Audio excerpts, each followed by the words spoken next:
This is my Satnav1 C3 Picasso, and I'd just like to show everybody what I've managed to do with a GPS system.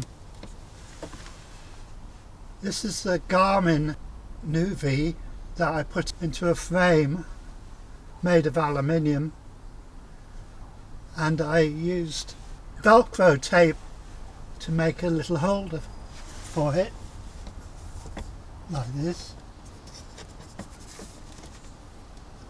and fed up the supply for it from the back of the DAB radio that I've just put in, and it's hardwired from there through an adapter, 5-volt adapter, into the back of the Garmin,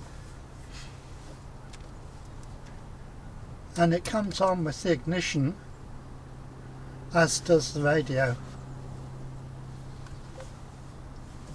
And it tells you that the supply isn't powerful enough to charge the battery in the Garmin, but that's alright, it still supplies power. That we're familiar with. It's clever chemistry and clever. I'll just turn the radio off for now. And you need to get both of those right.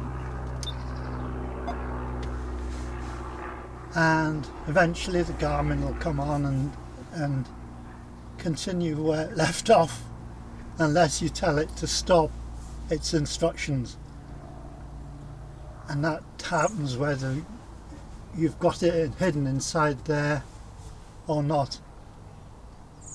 I've just managed to source the actual surround that was fitted as an optional extra on some Satnav1 C3 Picassos.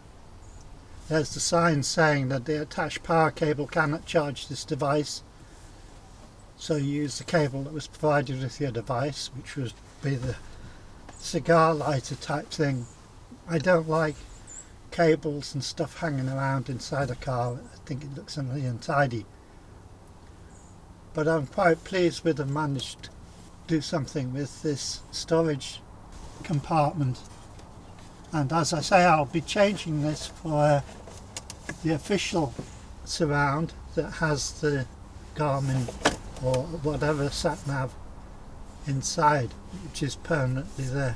And of course it goes off when you turn the ignition off, and it says external power has been lost, turning off in 15 seconds, and it counts down. You do get a chance of changing and cancelling that if you want.